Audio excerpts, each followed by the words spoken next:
Salam, selamat bergabung Bapak Ibu di ibadah Menara Doa Segala Bangsa, baik yang di Zoom maupun yang di YouTube. Kami mengucapkan selamat datang buat Bapak Ibu, saudara-saudari yang terkasih.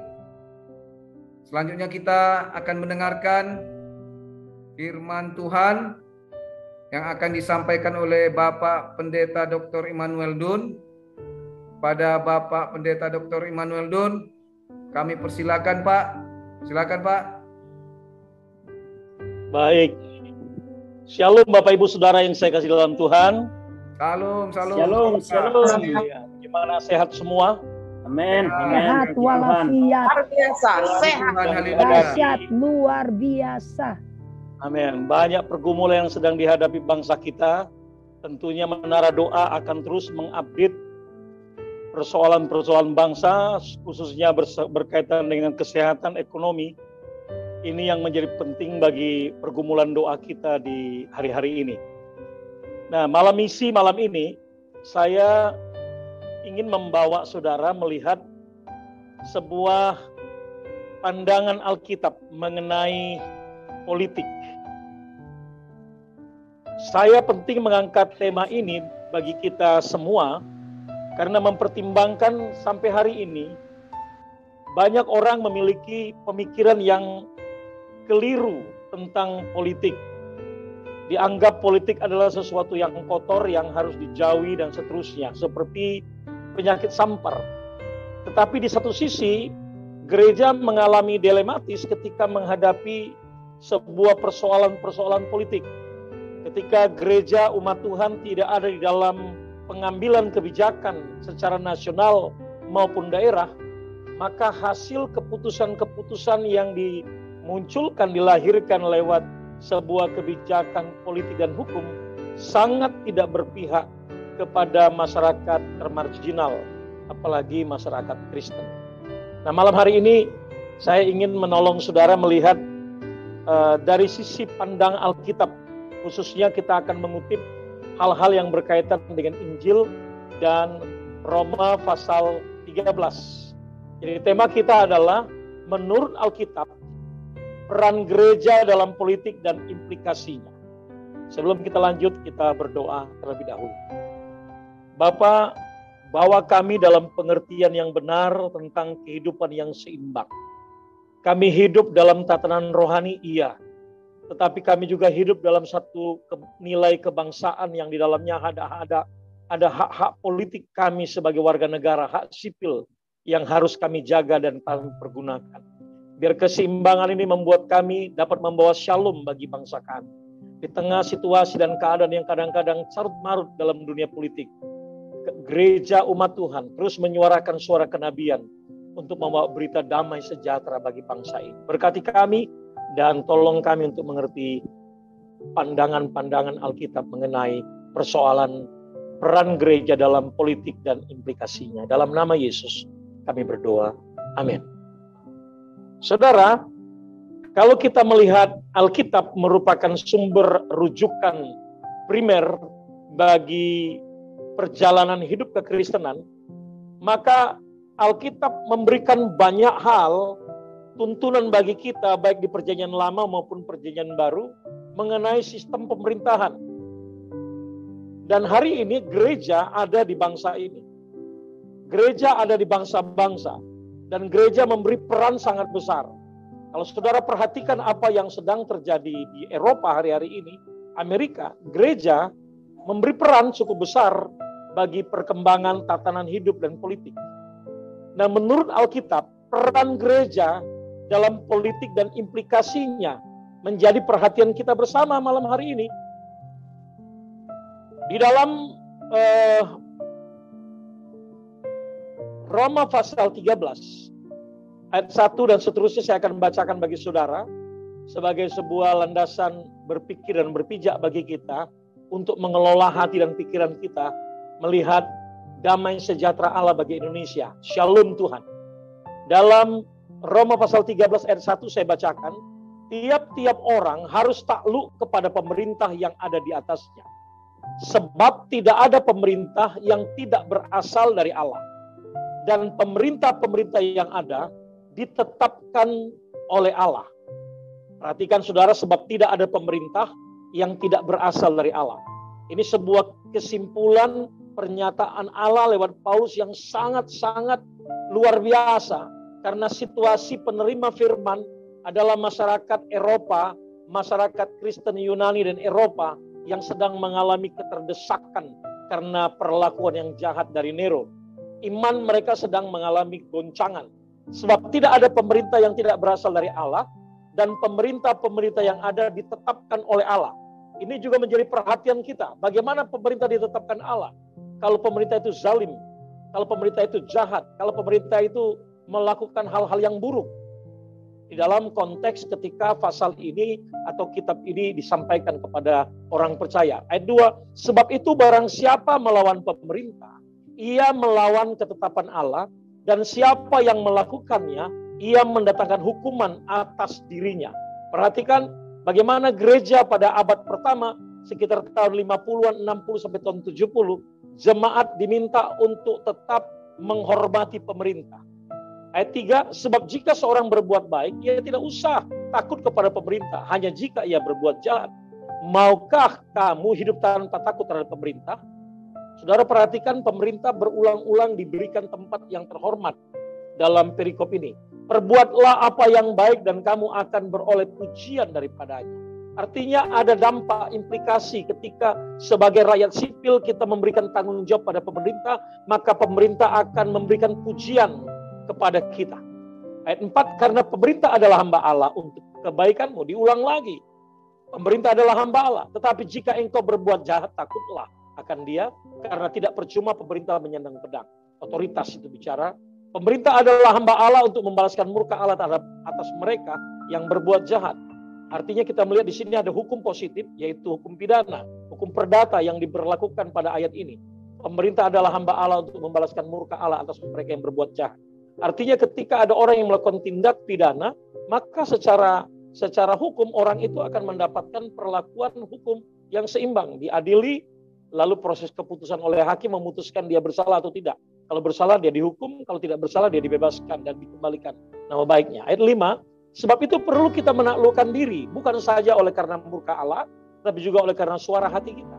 Itulah sebabnya, maka kamu membayar pajak. Perhatikan, kata membayar pajak itu bicara tentang tanggung jawab politis.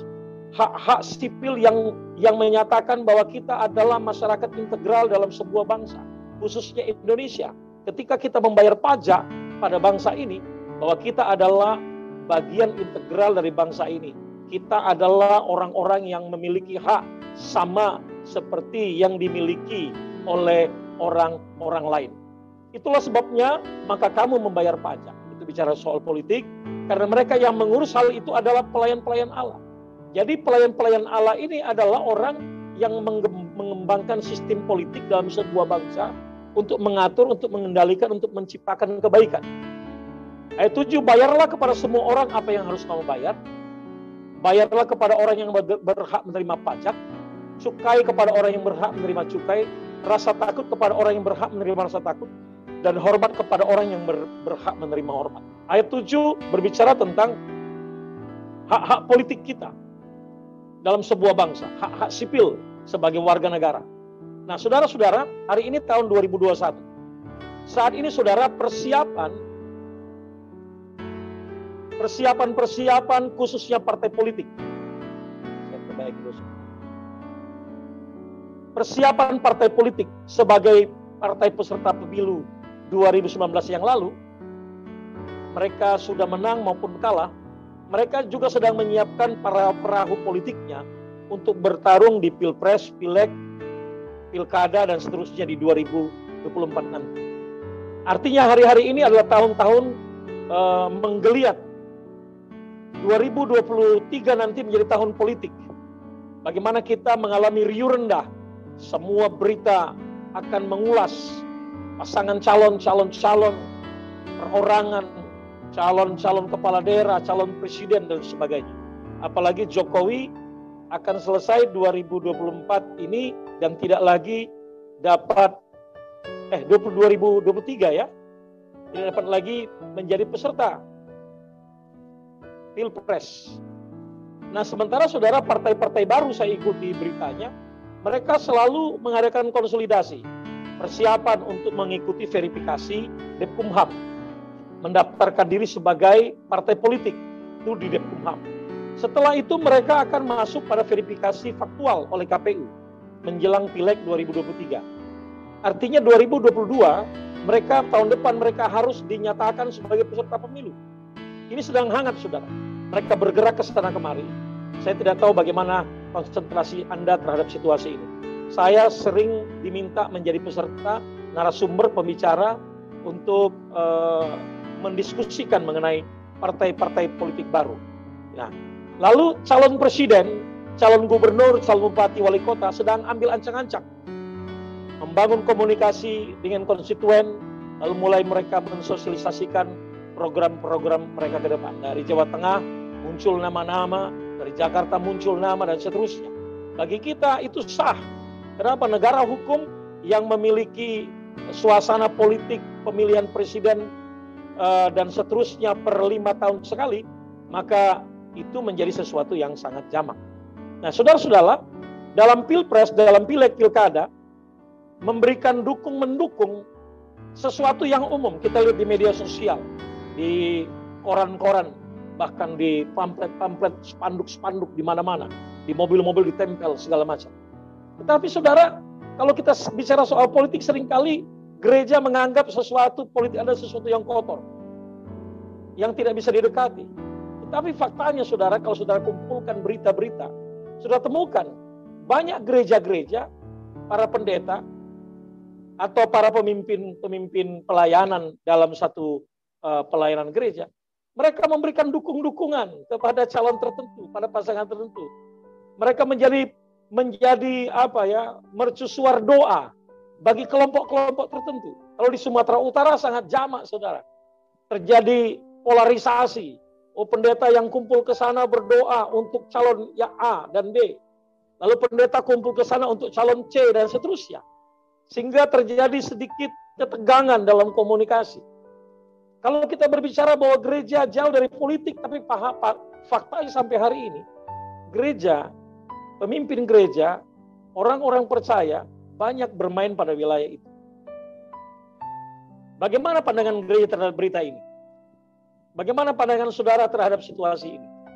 Masihkah kita berpikir bahwa gereja tetap menjauh dengan politik? Saudara akan lihat nanti implikasinya ketika gereja menjauh dari politik, dan apa implikasinya kalau gereja berada dalam politik. Apa yang menjadi dasar pedoman peran gereja dalam menjalankan hak dan kewajibannya di bangsa ini sebagai bagian yang integral? Apa peran kita? Apa hak kita? Apa kewajiban kita? Ini yang secara malu-malu kucing dibahas di mimbar-mimbar pelayanan. Malu-malu kucing disampaikan dalam diskusi-diskusi di antara para pemimpin. Tetapi tiba-tiba secara sembunyi-sembunyi pemimpin-pemimpin gereja memberikan dukungan-dukungan pada calon presiden, calon gubernur, calon bupati, wali kota, calon perorangan, dan seterusnya. Saya pikir malam hari ini kita mesti clearkan, luruskan konsep berpikir demikian. Tahun 2023 nanti diperkirakan warga Indonesia yang akan hadir diperkirakan mencapai 281 jutaan. Sekarang sekitar 270-an juta. Sekitar 35-40% populasi dari 281 itu adalah Kristen, Katolik, dan Protestan. Nah, kalau kita perhatikan di sini bahwa semua kita orang Kristen memiliki hak sebagai warga negara. Jelas di dalam Undang-Undang Kewarganegaraan menyatakan semua orang yang lahir di Indonesia, apapun sukunya, apapun agamanya, dia adalah warga negara Indonesia. Itu jelas menurut Undang-Undang Kewarganegaraan.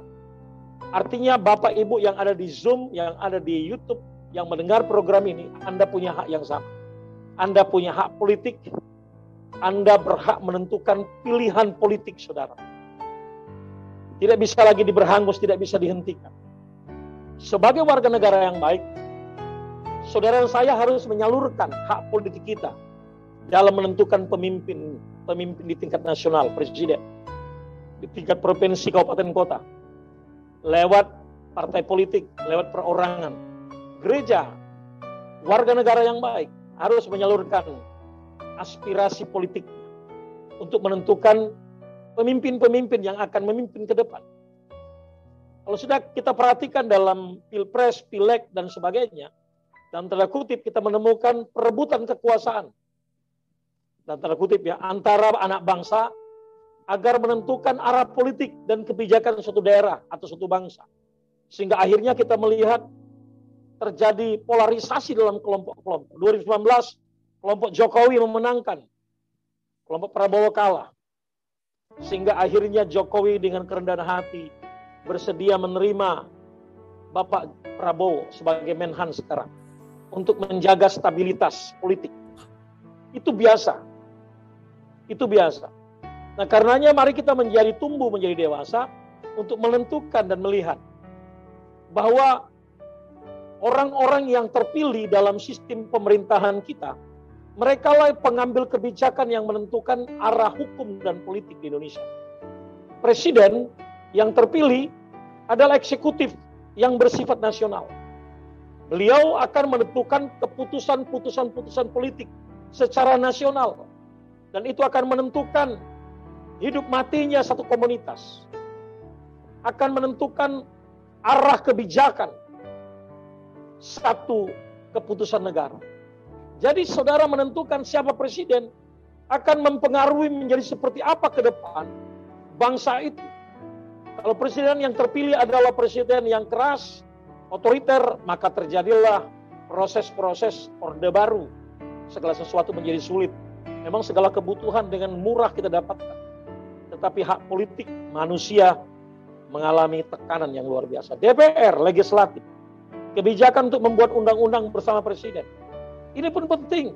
Ketika saudara meletakkan orang-orang percaya, anak saudara, jemaat yang saudara pimpin, saudara utus bertarung di legislatif ketika mereka duduk, maka mereka memiliki peran yang besar dan penting dalam pengambilan kebijakan-kebijakan. Setidak-tidaknya mewarnai pemikiran-pemikiran yang kondusif, yang nasionalis. Kita melihat bagaimana tarik ulur ketika sebuah undang-undang akan dirumuskan dan diputuskan oleh DPR dan Presiden. Ada banyak tarik ulur di situ. Ada banyak kepentingan politik. Maka ketika gereja tidak mampu mengutus orang-orangnya ke DPR legislatif, maka tidak ada yang berbicara yang mewakili suara kenabian dari dalam gereja kepada pemerintah. MPR yudikatif mengubah, menetapkan Undang-Undang Dasar 45, melantik presiden, wakil presiden, dan ada 7 pokok tugas panggilan seorang MPR dalam tugas-tugas kenegaraan. Gubernur punya pergub. Peraturan gubernur ini berkaitan dengan banyak hal. Bupati, wali kota punya perda, punya perkot. Semuanya kalau diputuskan hasil peraturan-peraturan gubernur daerah itu diwarnai dengan pemikiran-pemikiran nasional dari berbagai macam partai politik, maka hasil kebijakannya akan menjaga kerukunan dan kebersamaan umat beragama di sebuah daerah.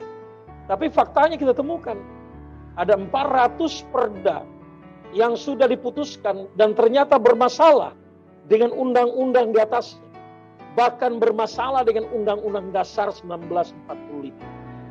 Setidak-tidaknya saudara memahami malam hari ini bahwa peraturan daerah tidak boleh bertentangan dengan undang-undang di atasnya. Dia tidak boleh bertentangan dengan Undang-Undang Dasar. Dan 400 perda yang ditarik itu bertentangan dengan Undang-Undang Dasar 45.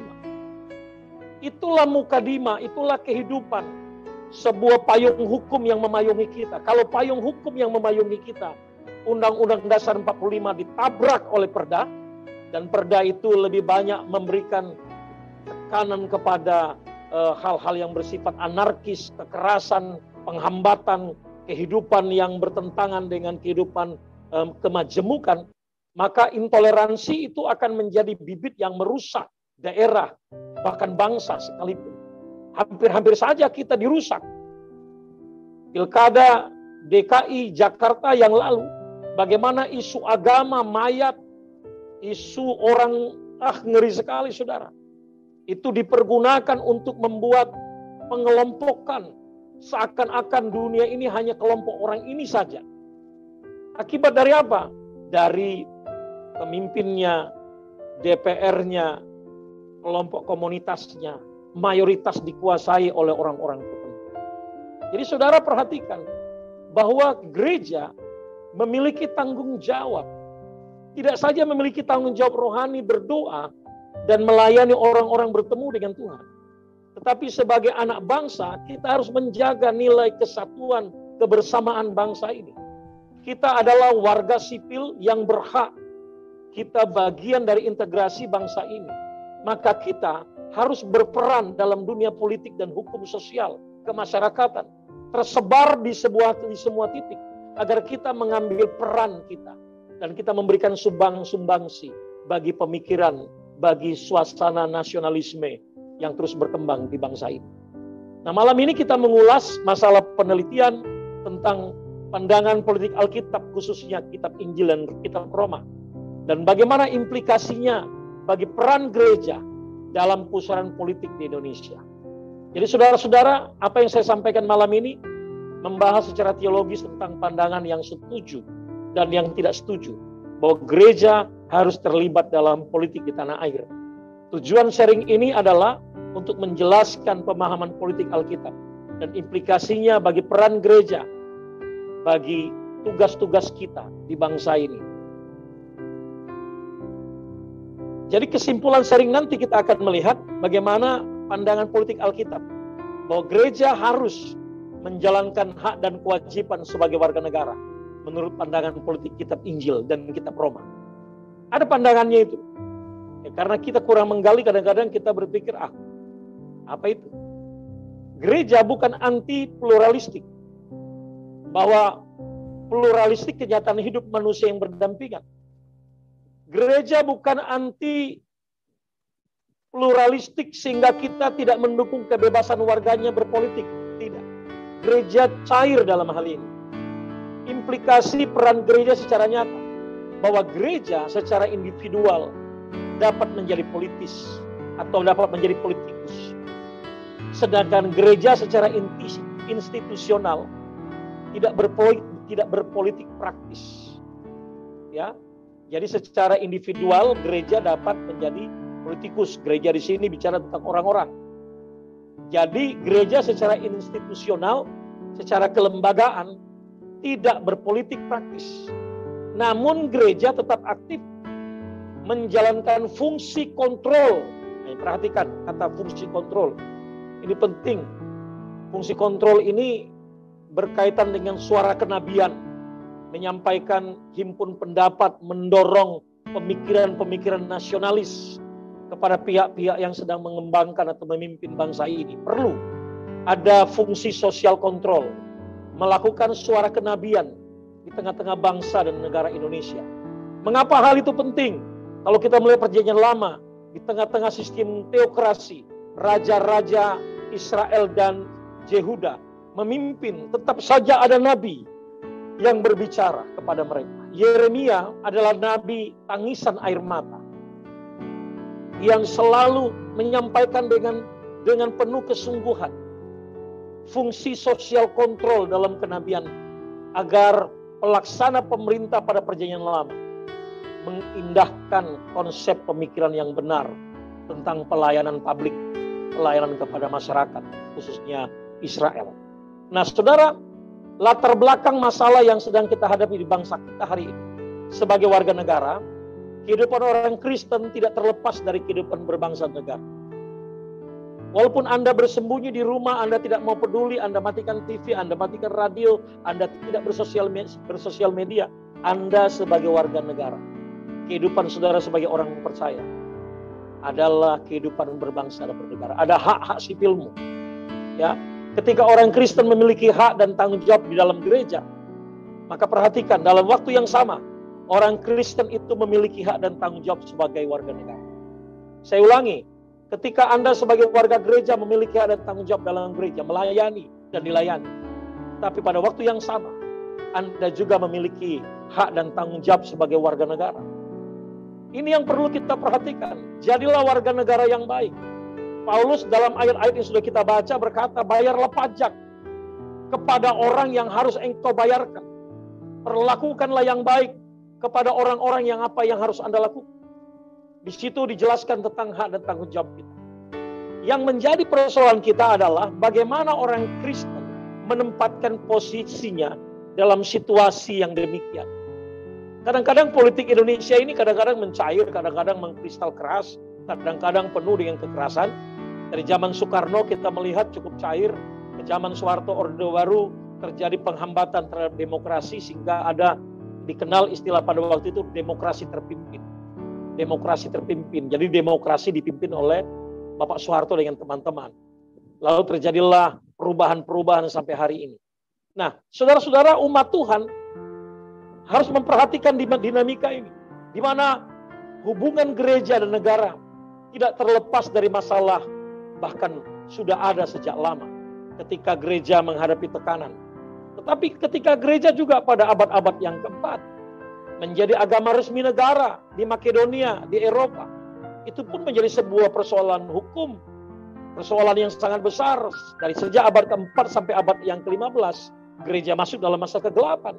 Sejarah tidak memungkiri peristiwa itu dan tercatat secara jelas bahwa ada persoalan-persoalan hukum yang terjadi terhadap gereja. Jadi hubungan itu sesuatu yang dinamik dari waktu ke waktu. Dari Orde Baru, Orde Lama, Orde Baru, sampai gereja, sampai zaman hari ini, zaman Bapak Jokowi, kita melihat demokrasi mendapatkan tempat yang sangat mulia. Orang bisa bebas berbicara apa saja, tetapi tetap memperhatikan undang-undang ITE. Jangan salah bicara, ya, jangan menyampaikan sesuatu yang tidak tepat, tidak baik, akan ada implikasi hukum. Nah, dalam hal inilah bagi orang Kristen perlu pemahaman yang alkitabiah tentang hubungan gereja atau orang Kristen dengan negara atau pemerintah.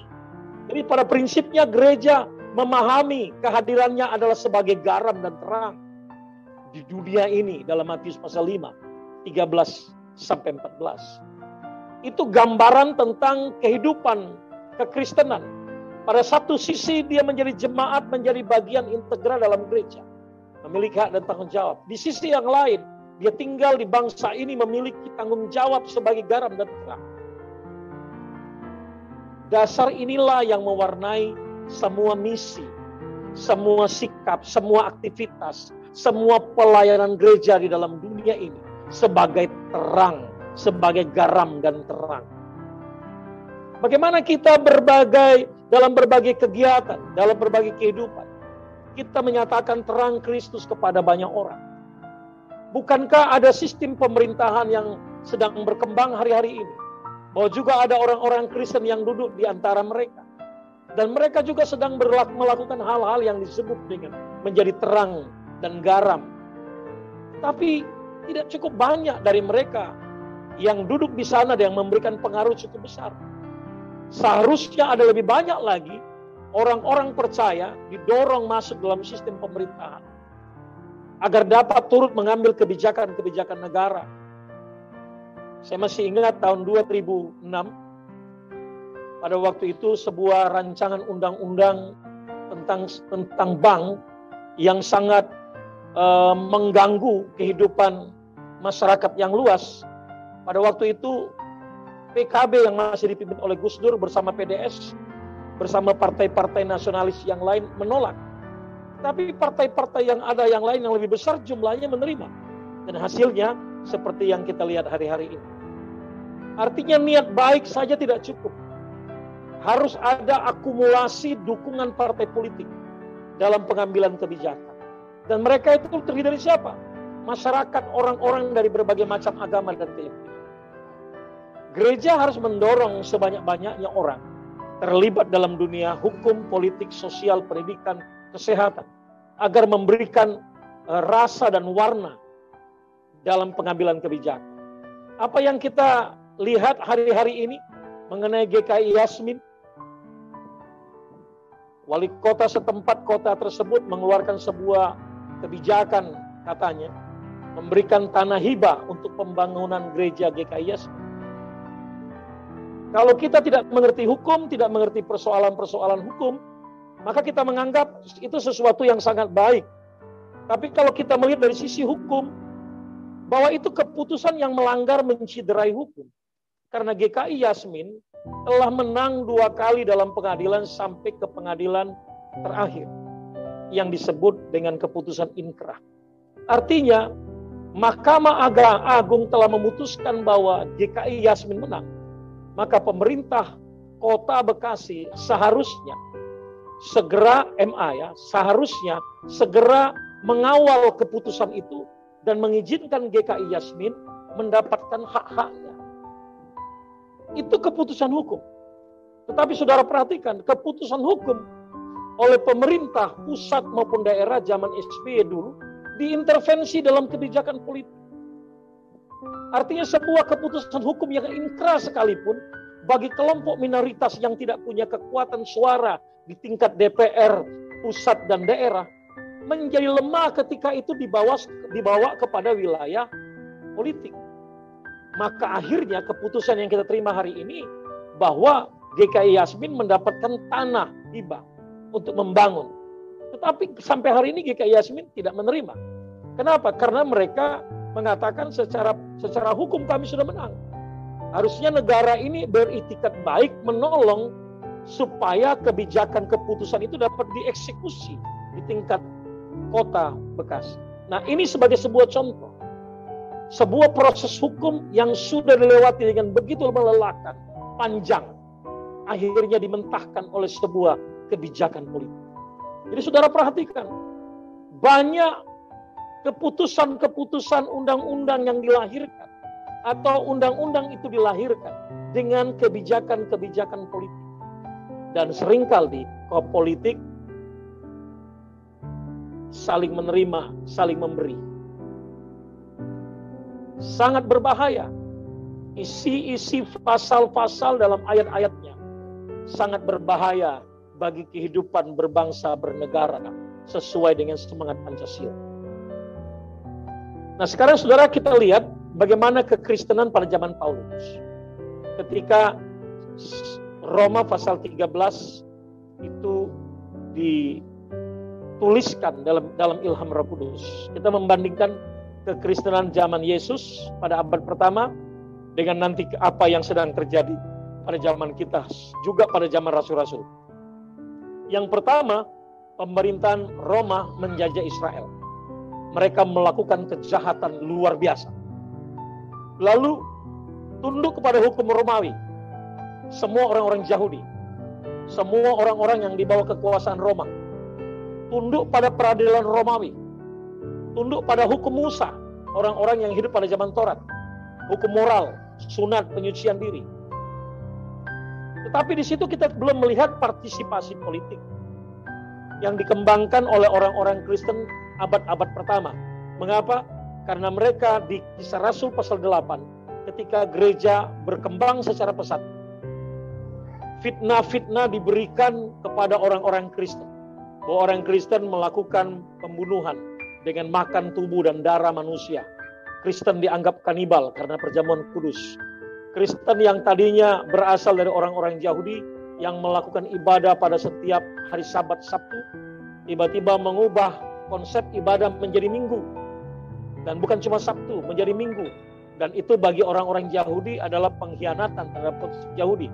Dan banyak hal lain, penolakan terhadap Mesias, yang pada akhirnya Yahudi bersama dengan pemerintah Romawi merusak dan menghancurkan gereja. Nah, kita melihat di situ belum terjadi partisipasi politik. Kalau kita melihat trilogi panggilan gereja dalam dunia ini, saudara-saudara, melakukan tindakan marturia bersaksi. Bagaimana kesaksian yang kita lakukan dalam kehidupan sosial, kehidupan misi. Malam-malam misi saya seringkali melakukan konfirmasi mengenai marturia. Lalu ada koinonia, bersekutu. Apa yang kita lakukan hari ini? Diakonia, melayani. Nah, yang kita lakukan ini haruslah dilakukan dalam dasar teologis yang benar. Kalau tidak, maka gereja akan menjadi bagian yang tertutup tersembunyi dari kehidupan dunia yang terbuka, politik yang terbuka. Pengajaran ini yang saya sampaikan kepada saudara-saudara menggunakan pandangan Alkitabiah dengan meneliti nas-nas Alkitab untuk meluruskan kesimpang siuran pemahaman teologis tentang politik yang hari-hari ini sangat merugikan gereja. Ketika gereja-gereja di tahun 60-an, 70-an bersembunyi dari dunia politik, maka 30-an tahun kelompok-kelompok non-Kristen justru ligat membangun dunia politik dan menguasai sampai berpuluh tahun sampai hari ini. Maka sampai hari ini saudara belum lagi ada partai Kristen yang eksis, yang memimpin, yang ikut terlibat dalam kebijakan politik. Kenapa? Karena problem pada masa lalu yang sangat merugikan kekristenan hari ini. Nah, saudara-saudara yang kasih dalam Tuhan, apa yang dibangun oleh Paulus dalam teologi Paulus tentang ketaatan terhadap pemerintah adalah salah satu topik yang sangat menarik untuk kita kaji. Dalam sharing ini kita memberikan sedikit pemikiran kita mengenai konsep politik Paulus dalam Roma pasal 13 ayat 1-7 yang sudah kita baca. Masalah dan wawasan pemecahan masalah ini yang harus kita perhatikan. Perhatikan baik-baik saudara. Dalam konteks pandangan politik menurut kitab Injil dan kitab Roma, di mana Paulus menempatkan posisi gereja terhubung dengan pemerintah atau negara. Ya, saudara bisa lihat di screen ayat-ayat yang ditunjukkan oleh Pak Benyamin. Kita lihat beberapa pandangan para politisi dunia dengan tulisan-tulisan mereka. Karen LB, beliau menyatakan ada 3 cara hubungan antara gereja dan pemerintah yang membawa langkah-langkah yang salah. Kita lihat dari sisi hubungan pemerintah dan gereja yang mengakibatkan kerugian bagi gereja, langkah yang salah. Pertama, gereja dan pemerintah adalah 2 hal yang terpisah, yang seharusnya tidak saling mempengaruhi satu sama yang lain. Ini menurut pandangan Karen, langkah-langkah yang salah. Yang pertama, gereja dan pemerintah adalah 2 hal yang terpisah yang seharusnya tidak saling mempengaruhi satu sama yang lain. Nah, konsep ini saudara, tipe ini menggambarkan suatu pemisahan yang pasti antara keduanya, gereja dan pemerintah. Gereja berhubungan dengan sesuatu hal-hal yang bersifat rohani, yang bersifat spiritual. Sementara pemerintah dianggap dengan konsep ini hanya bersifat kepada hal-hal material. Karena gereja adalah rohani, maka gereja tidak menyentuh politik. Gereja tidak menyentuh dunia sosial, dan seterusnya. Dan kerugian yang kita hadapi hari ini lewat kasus GKI Jasmine saja sudah membuktikan. Akibat kita tidak berada dalam dunia politik, tidak cukup mengendalikan dan memberi suara, maka persoalan hukum dapat diintervensi oleh politik. Dan hasilnya seperti yang sudah kita ikuti hari-hari ini. Ini saudara merupakan satu pandangan yang sangat merugikan. Tipe ini umumnya digambarkan sebagai frase di mana agama dan politik tidak boleh bercampur, atau agama tidak ikut berbicara dalam dunia politik. Kedua, pemerintah mengendalikan gereja. Konsep yang kedua yang tidak menguntungkan, melalui paksaan, praktek tradisional atau kerelaan bekerja sama, gereja menjadi tunduk kepada pemerintah, atau barangkali bahwa gereja menjadi bawahan dari pemerintah. Tahta pemerintah dan altar gereja kelihatannya satu. Presiden dan pimpinan tertinggi gereja berjalan bergandengan tangan dan hadir untuk menghormati satu sama lain dalam kegiatan-kegiatan khusus. Itu terjadi di banyak tempat. Di kehidupan gereja, kehidupan kekristenan kurang mencolok. Tapi kalau saudara melihat di konsep agama-agama luar, agama lain, kita temukan itu. Nah, dalam tipe ini saudara, gereja memberikan dukungan tanpa syarat kepada pemerintah. Apa yang pemerintah lakukan, gereja menggemakan, gereja sampaikan, bahkan gereja menyatakan mendukung. Nah, di sini saudara, gereja mungkin memperoleh kuasa dan perlakuan khusus. tetapi kehilangan jarak kritis dari pemerintah. Gereja justru menjadi corong, atau dalam bahasa hukumnya lapdog, binatang piaraan pemerintah dalam kebijakan-kebijakan. Jadi gereja hanya mengesahkan apa yang dikatakan oleh pemerintah, menyetujui apa yang oleh pemerintah. Ini pun dianggap salah secara demokrasi politis. Yang ketiga, pandangan yang salah, gereja mengendalikan pemerintah. Agama menggunakan kekuasaannya untuk memperlakukan pemerintah sebagai bawahannya bagi dirinya dan kepentingan. Kita melihat itu negara-negara non-Kristen masih banyak menggunakan tipe ini. Tipe ini tipe otoritas rohani, spiritual authority, di mana pemerintah yang superior memberikan haknya untuk memimpin dan memerintah. Dan pemerintah dikendalikan. Nah, saat ini tipe ini sangat populer di beberapa negara, khususnya wilayah Timur Tengah. Kalau saudara temukan otoritas itu, bagaimana agama mengambil kebijakan penuh dalam keputusan-keputusan negara. Ada tokoh yang lain bernama Karls. Tokoh politik ini menjelaskan tentang suatu perbuatan keputusan yang dilakukan masyarakat.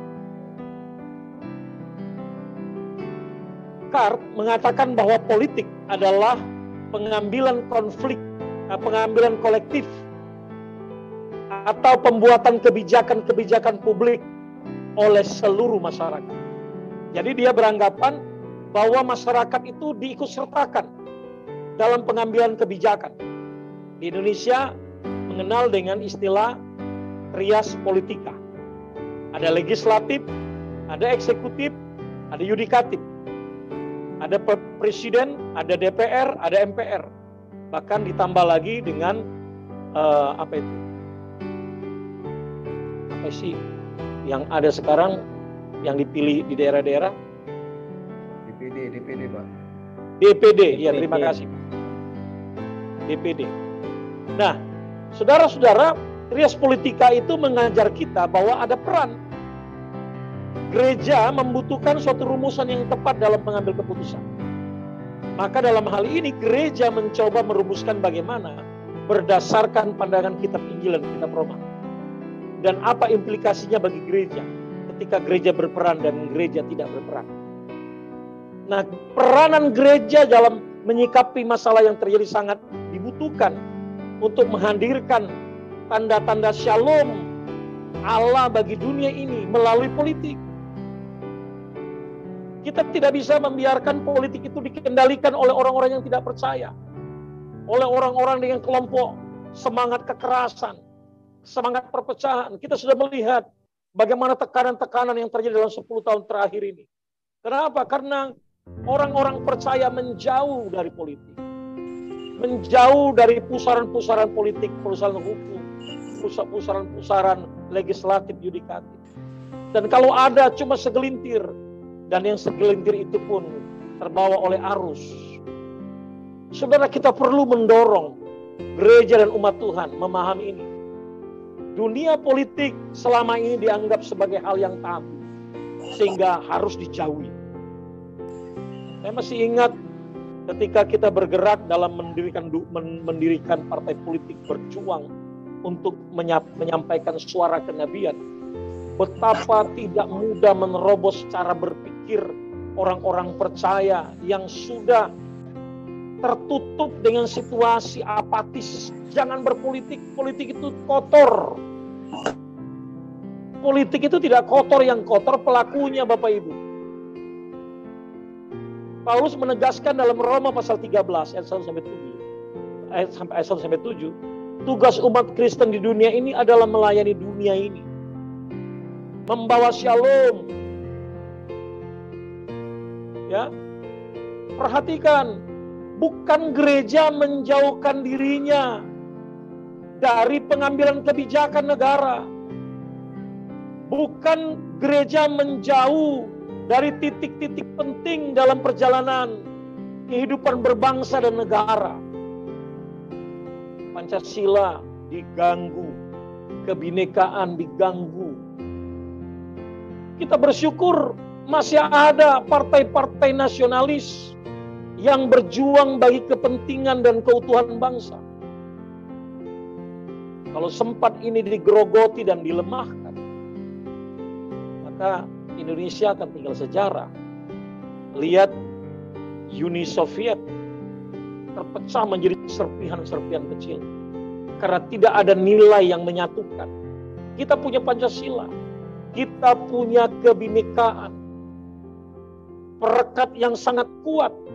Ini yang harus kita gunakan sebagai momentum untuk bergerak memberkati Indonesia. Jangan menjauhi dari titik politik. Dekati agar kebijakan-kebijakannya diwarnai dengan pemikiran-pemikiran yang alkitabiah, pemikiran yang baik, pemikiran yang tidak korup. Apakah bisa? Iya bisa. Sudah banyak contoh-contoh orang-orang percaya yang duduk dalam sebuah sistem. Ketika saya mendapatkan bagian itu di Sumatera Selatan, menjadi pimpinan forum partai politik bersatu, memimpin 12 partai politik, memberangkatkan seorang calon gubernur dan menjadi gubernur Sumatera Selatan. Saya ada di situ selama 4 tahun lebih. Dan kebijakan-kebijakan yang kami hasilkan mewarnai cara berpikir sehingga gereja mendapatkan tempat yang tepat. Di masa saya ada di situ tahun 2006, ada 16 gereja ditutup dengan berbagai macam pertimbangan.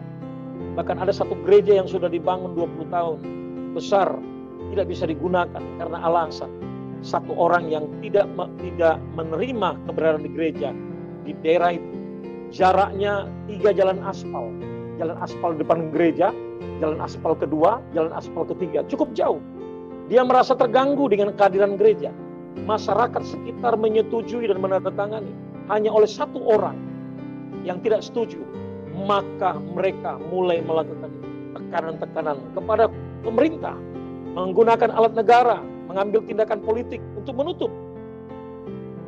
Dan momentum itu kami gunakan untuk mengadakan pendekatan dengan semua pihak, termasuk dengan pemerintah, provinsi dan kabupaten kota. Pendekatan itu menghasilkan sebuah keputusan bahwa tempat ibadah itu dapat digunakan sampai hari ini. Saudara, Amin. posisi yang ada pada kita haruslah menjadi posisi tawar bagi kebijakan-kebijakan politik, kebijakan hukum di satu daerah. Karena itu kita berbahagia ada banyak pengacara-pengacara Kristen. Ada banyak politikus Kristen. Dan kita berharap konsolidasi kesatuan dengan rumusan shalom Tuhan harus dibawa ke bangsa ini. Harus melekat menjadi dasar utama bagi mereka dalam bertindak, berpolitik di negeri ini. Untuk melayani dunia ini, gereja perlu memberikan penguatan terhadap umat. Bangun cara berpikir umat lewat khotbah dan pengajaran Bapak Ibu di gereja. Jangan lagi hanya membawa mereka kalau nanti sudah tamat SMA, kuliah jadi pendeta. Jangan cuma itu. Tapi bagi mereka dalam semua dunia politik, hukum, sosial, kesehatan, pendidikan, ekonomi, usaha dan sebagainya. Agar mereka dapat membawa sebuah kabar baik bagi kehidupan masyarakat luas. Termasuk gereja memberikan fasilitas pendidikan politik, membuka pencerahan cara berpikir. Jangan gereja menjadi tertutup, gereja menjadi tidak peduli. Bahkan gereja, saya pernah mendengar pernyataan pendeta, kami tidak perlu ikut serta dalam pilkada karena itu calon-calonnya buruk. Ada 3 pasang yang buruk. Kenapa kita tidak membangun komunikasi dengan para calon? Pada 2014 kalau tidak salah, ketika saya sedang mengajar di sebuah daerah satu provinsi, datanglah para calon kepala daerah dan calon anggota legislatif ke gereja untuk berdiskusi. Gereja pada waktu itu bingung apa yang harus dilakukan. Bahkan mereka menganggap, nggak perlu kita bicara dengan orang-orang ini. Tapi nanti buat KTP sama mereka. nanti buat surat-surat apa-apa dari mereka, tapi tidak mau membangun hubungan dengan mereka. Lalu saya sampaikan kepada teman-teman pada waktu saya diminta untuk memberikan pandangan-pandangan politik sesuai dengan hukum Alkitab.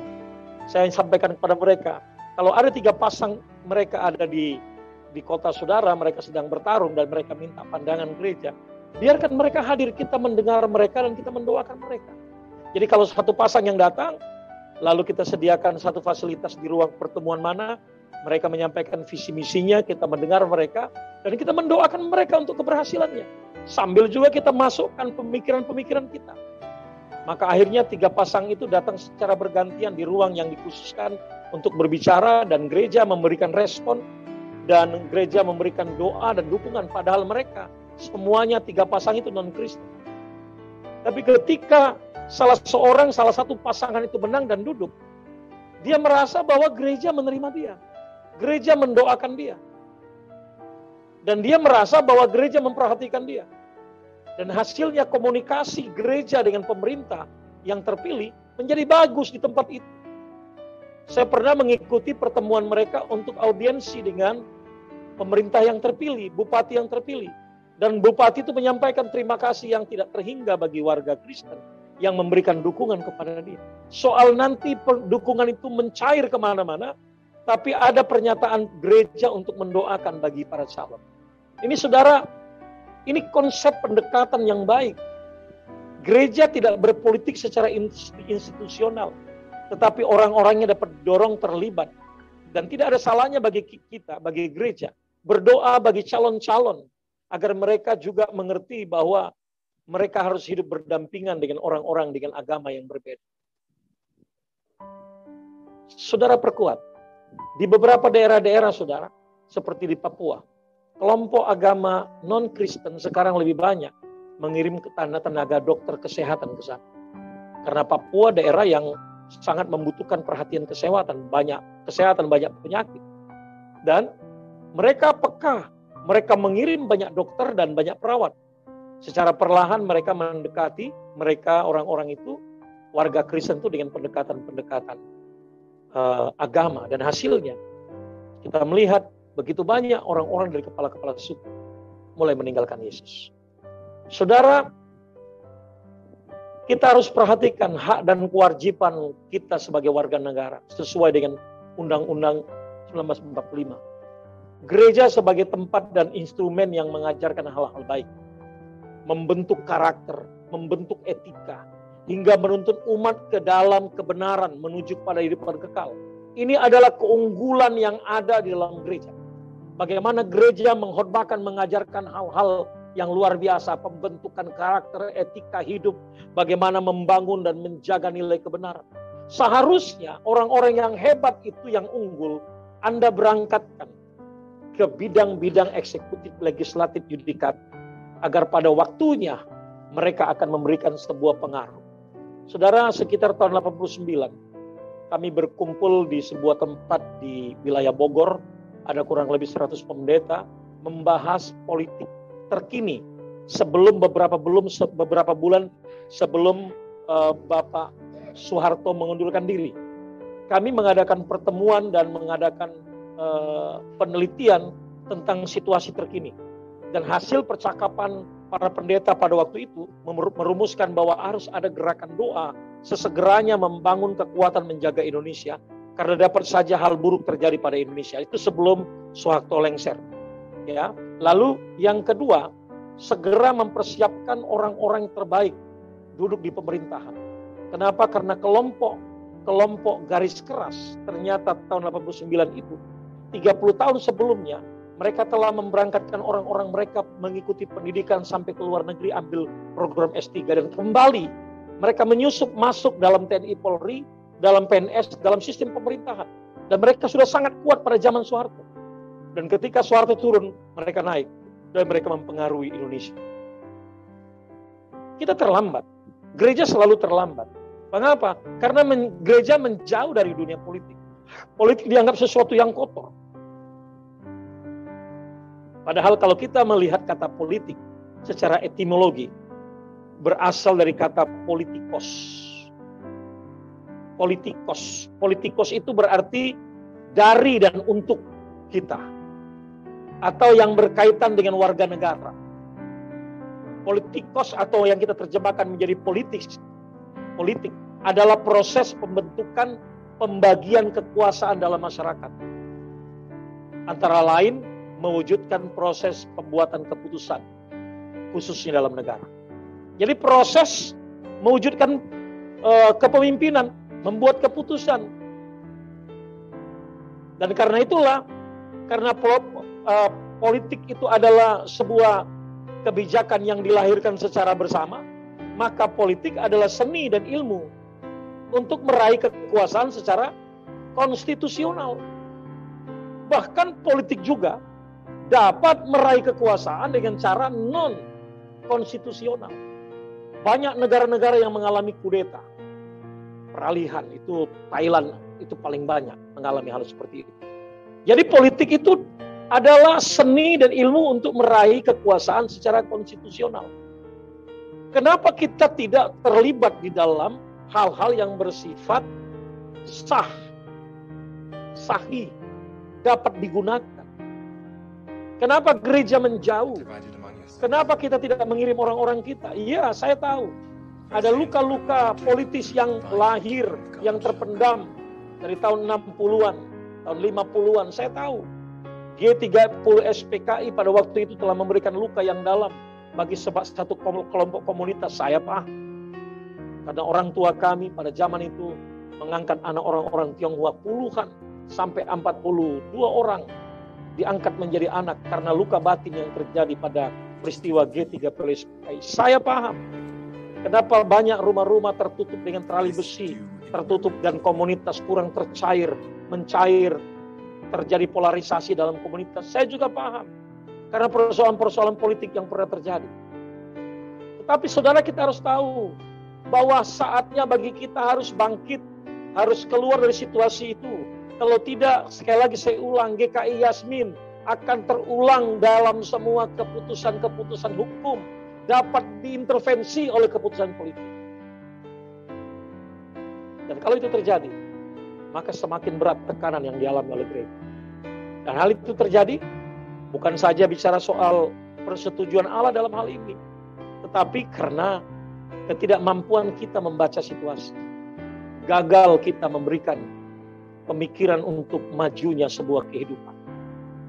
Teokrasi di mana Allah memerintah.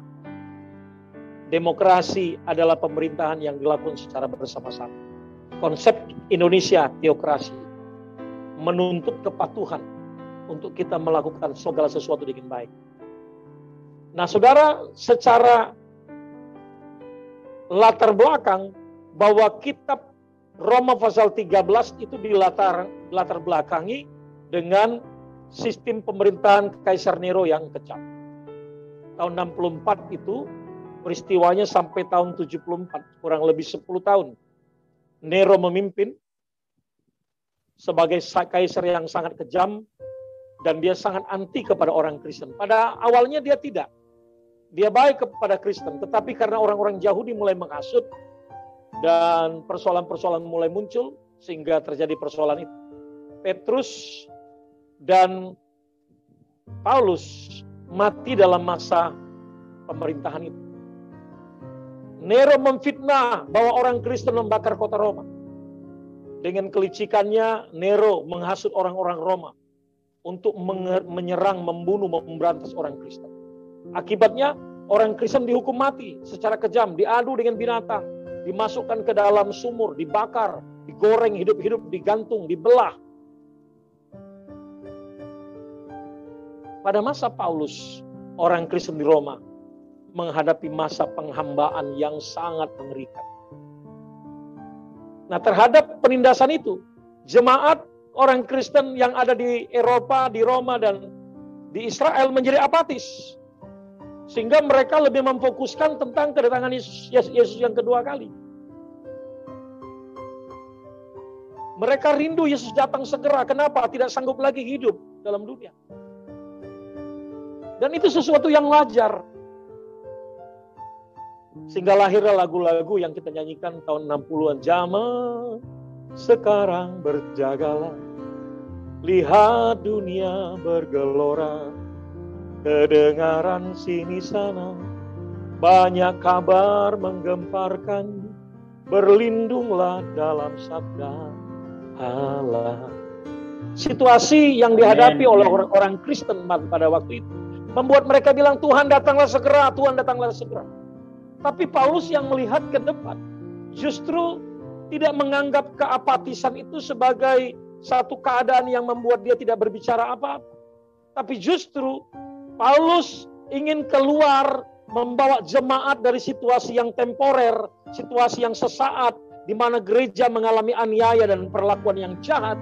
Paulus sedang membawa mereka bagaimana menjadi warga negara yang baik.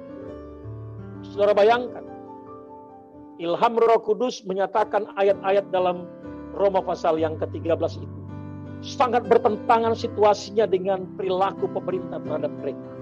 Tetapi Paulus berkata, pemerintah adalah hamba Allah. Wow, saudara, tidak mudah. Zaman Soeharto, apakah Anda dapat berkata pemerintah adalah hamba Allah?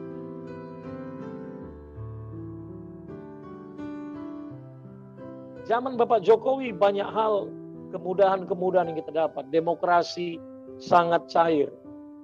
Hukum politik tidak mengintervensi hukum. Banyak persoalan hukum yang jatuh kepada pejabat-pejabat. Jokowi tidak ikut terlibat di dalamnya dan mempersilahkan hukum memproses dirinya dengan baik. Sudah bagus. Sudah bagus. Legislatif, eksekutif, yudikatif bermain pada bidang masing-masing tetapi sinergi. Nah, di sini saudara, Rasul Paulus hendak mengembalikan warga jemaat untuk mewujudkan suatu etika Kristen, termasuk etika politik Kristen. Bagaimana orang-orang Kristen, walaupun pemerintah itu sangat keras, sangat represif seperti zaman Nero, tetapi Paulus berkata mereka adalah hamba Allah. Nah, penegasan Paulus ini, orang Kristen menantikan kedatangan Yesus bukan berarti dunia ini harus diabaikan. Dunia ini mesti disangkal, dunia ini mesti ditentang. Tapi justru dengan situasi yang kita hadapi di Indonesia, terorisme masih terjadi, penekanan masih terjadi, pembangunan tempat ibadah masih diganggu. Justru kita harus melayani Indonesia, kita harus melayani dunia politik di Indonesia. Bahwa keyakinan Paulus bahwa pemerintah itu hakikatnya berasal dari Allah. Untuk itu Paulus berkata pemerintah harus didengar. Tapi ketika kita mendengar pemerintah bukan berarti hilang sikap kritis kita kepada pemerintah. Saudara masih ingat pada zaman SBY, para tokoh agama, NU, Kristen, Hindu, Buddha, mengadakan pertemuan dengan pemerintah, menyampaikan kritik pedas kepada SBY pada waktu itu. Bahwa SBY tidak dianggap tegas, pelin-pelan. Tuduhan yang disampaikan oleh mereka.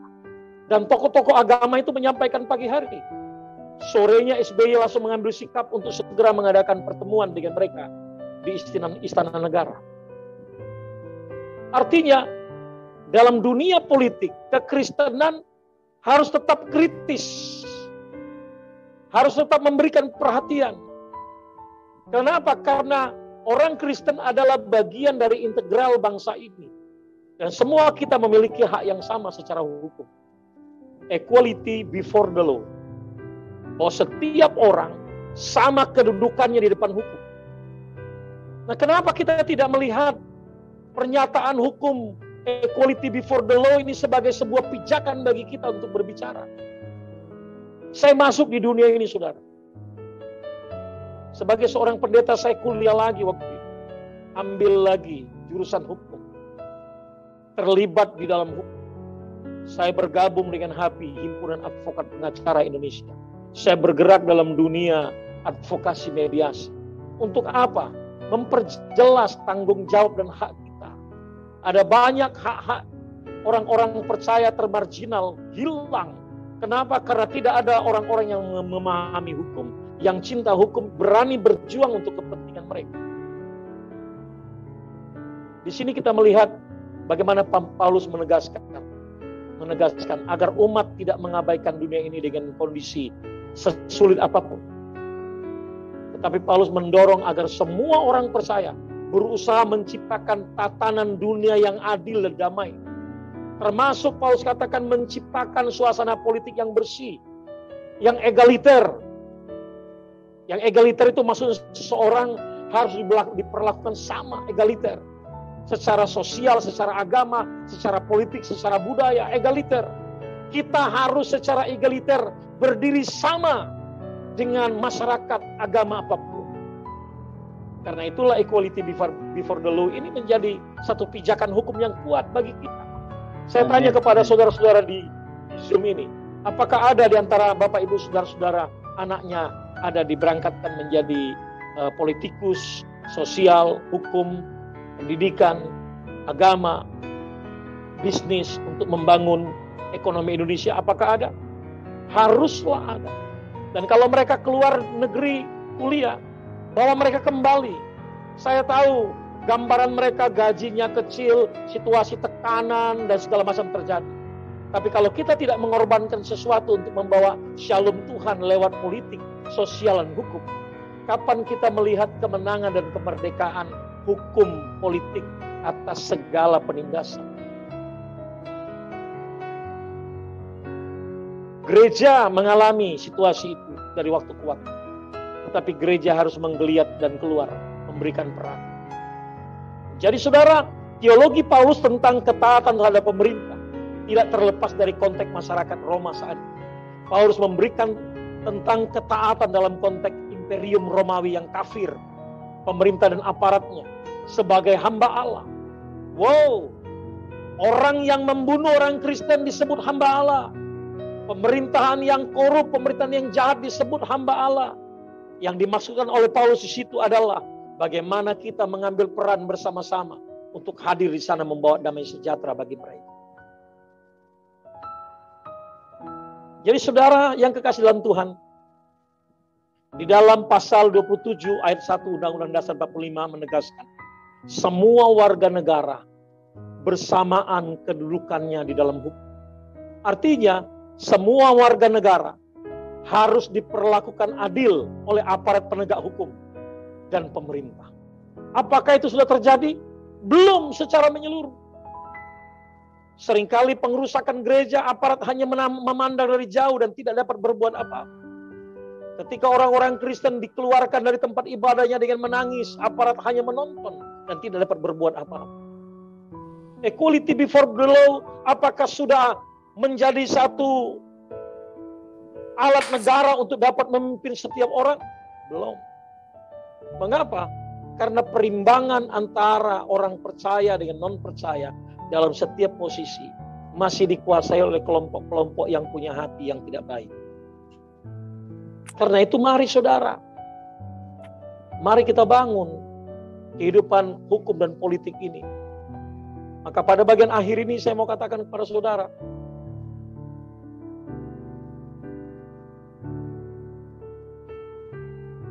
gereja dalam eksistensinya di dunia ini terkadang kehilangan daya kritisnya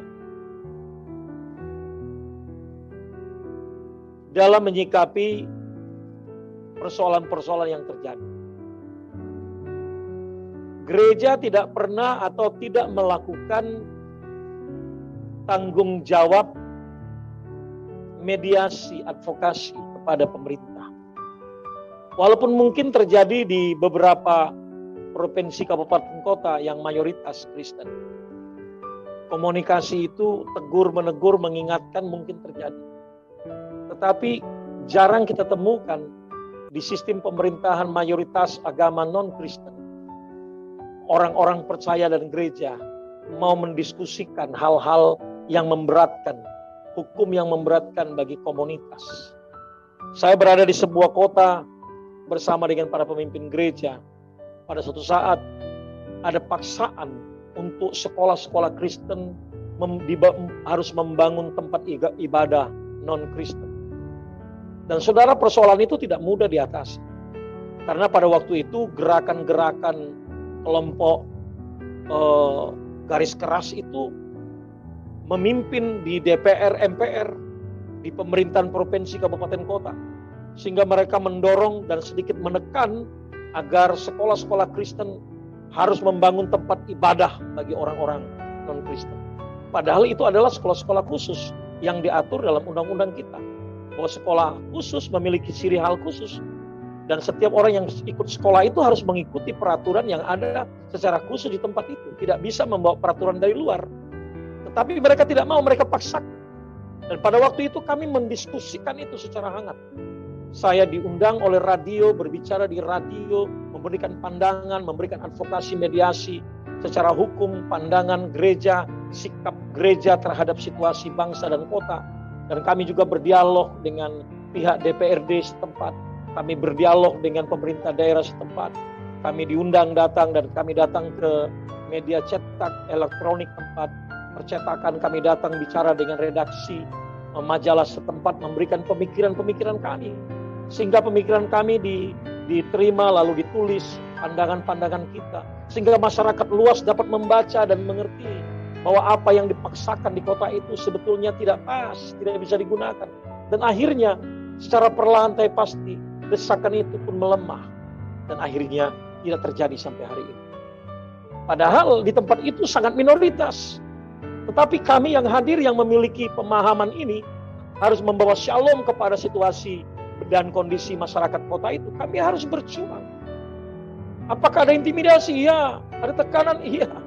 Tempat ibadah kami dirusak? Iya. Kami mengalami tekanan. Apakah mundur? Tidak. Ini hak hukum yang ada pada kita. Nah, karena itu Bapak Ibu Saudara yang kasih Tuhan, gereja dalam eksistensinya di dunia ini terkadang kehilangan daya kritis dalam menyikapi persoalan-persoalan yang terjadi, baik yang dilakukan oleh masyarakat maupun oleh pemerintah. Ketika masyarakat rame-rame menolak dan menutup sebuah tempat ibadah, kita harus membangun daya kritis kita, menyampaikan aspirasi kita kepada pemerintah, berbicara, berdialog dengan mereka. Mungkin sejarah masa lalu masih menjadi sebuah mimpi buruk bagi beberapa orang, sehingga nggak mungkinlah saya mau terlibat lagi dalam dunia politik ini. Saudara-saudara kasih dalam Tuhan, mari kita bangun hati kita untuk kita membangun Indonesia secara politik, secara benar. Ada beberapa hal yang menjadi perhatian kita. Gereja ada di dunia ini, berarti gereja harus menerangi dunia ini termasuk politik. Jangan menjadi terang dalam hal kasih kepada orang-orang yang mengasihi. Pada orang-orang yang berbeda sekalipun, kita harus menyatakan kasih. Hak politik haruslah digunakan dengan baik untuk kesejahteraan umat. Mari mulai sekarang, persiapkan anak-anak saudara. Kirim mereka ke sekolah-sekolah terbaik. Kirim mereka ke berbagai macam dunia hukum, politik, sosial, pendidikan, agama, apa saja. Untuk mereka berperan. Karena kalau kita berpolitik di sini, berpolitik itu berarti memperjuangkan hak umat. Kebijakan politik dibuat oleh pemerintah berhubungan langsung dengan kehidupan dan kualitas warga gereja. Karenanya, saudara-saudara, gereja harus bangkit. Gereja harus segera melihat beberapa poin yang saya katakan di sini.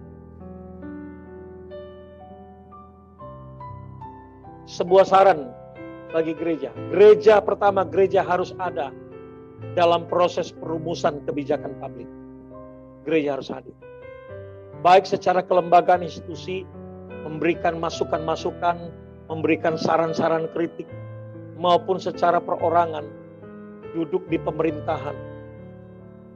Pada suatu saat ketika saya ada di sebuah kota, tiba-tiba saya mendapat telepon dari sekretaris daerah kota itu menjelaskan bahwa ada rancangan undang-undang mengenai tanah pekuburan yang sedang dirancang dan segera akan diputuskan.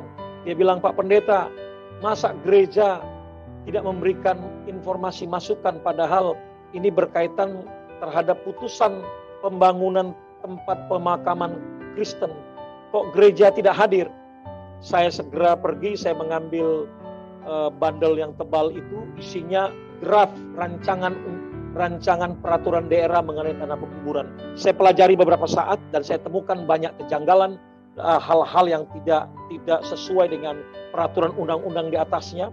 Lalu saya telepon kawan-kawan pimpinan gereja, Oikumene, lalu kami rapat. Setelah rapat kami menyebarkan undangan sambil kami lampirkan berkas itu kepada pimpinan gereja dan kami himpun pendapat di sebuah gereja. Lalu kami kumpul 100 pendeta lebih, lalu kami mulai sampaikan apa saran kita terhadap rancangan ini, draft ini. Karena draft ini sudah dibahas, akan diputuskan. Kalau kita tidak memberi masukan, maka hasilnya semua apa yang mereka pikir baik buat mereka, mereka akan putuskan. Salah satunya apa? Salah satunya bahwa di kota itu akan dibangun kuburan untuk umat Kristen. Dan akan dibangun di dalam kota sebuah rumah tempat penyimpanan jenazah sementara. Dan setiap orang yang meninggal ditaruh di tempat jenazah itu akan dibawa ke tanah pekuburan, dihitung per kilometer. Jadi sekian kilometer itu sekian rupiah dananya. Orang yang menggunakan tempat gedung itu dikenakan biaya sangat mahal. Dan diperkirakan seorang yang mati di kota itu yang tidak punya persiapan apa-apa, minimal dia harus mengeluarkan uang 3 juta rupiah pada waktu itu. Dan kami menganggap ini sesuatu yang mengada-ada. Orang meninggal tidak ada persiapan. Dan banyak kali orang-orang yang miskin meninggal mendapatkan sumbangan peti mati dari gereja, dari yayasan dan sebagainya. Lalu setelah kami himpun pendapat, lalu saya dengan beberapa teman menghadap DPRD. Dan ketika terjadi himpun pendapat, kami menyampaikan rumusan pemikiran. Dan akhirnya pemikiran kami diterima. Mereka kaget. Ternyata ada gereja, ada pimpinan gereja di kota itu yang merespon terhadap draft tersebut dan keberatan atas keputusan-keputusan itu. Lalu akhirnya apa yang menjadi saran kami dengan dialog dan debat yang cukup hangat akhirnya diterima. Ketika diketok palu kami mendapat hasil keputusannya sudah lebih ringan daripada yang sebelum kami datang memberikan himpun pendapat kepada mereka. Jadi saudara, saran yang pertama, gereja harus ada dalam proses perumusan kebijakan publik. Yang kedua, gereja harus aktif mempengaruhi kebijakan negara melalui politik. Harus aktif. Artinya, tempatkan orang-orang kita di situ. Orang-orang terbaik, anak-anak muda kita di dunia politik. Agar mereka mempengaruhi kebijakan-kebijakan. Saya tahu di beberapa partai di tingkat pusat, ada orang-orang yang takut Tuhan ada di situ. Dan mereka cukup memberikan warna. Ketika ada pemikiran-pemikiran yang berbeda, mereka berbicara dengan keras. Walaupun pada akhirnya, suara mereka kalah. Dengan suara yang lebih vokal. Tetapi sudah dicatat dalam sejarah itu bahwa gereja aktif memberikan pengaruh. Lalu yang ketiga, gereja tidak bisa menarik diri atau diam terhadap proses politik. Tidak boleh diam. Ketika hak politik itu dibagikan, Bapak Ibu sebagai pemimpin gereja harus mendorong jemaat untuk menggunakan hak politiknya. Tidak boleh diam. Kalau Anda diam, maka orang yang jahat akan menjadi pemimpin di kota itu. Jika Anda diam, gereja diam, maka orang yang tidak sesuai dengan konsep berpikir politik yang baik akan duduk memerintah daerah itu. Anda harus bertindak. Yang ketiga, gereja. Yang keempat, gereja harus seperti Nabi, berbicara atas nama Allah. Artinya perkataan-perkataan Nabi, ya, pesan-pesan profetik sampaikan. Sering kami ke media cetak datang menyampaikan suara kenabian bahwa kami mendukung program pemerintah, tetapi kami juga menyarankan agar mempertimbangkan rencana ini, rencana itu. Karena saudara kalau perhatikan di media itu seringkali muncul rancangan-rancangan peraturan daerah itu diungkapkan di media oleh wartawan-wartawan dan kita harus mengambil itu. Saudara, kalau saudara perhatikan di koran-koran sebelum sosial ini, media sosial ini ada, di koran-koran itu ada kolom redaksi yang terhormat kalau di Kompas.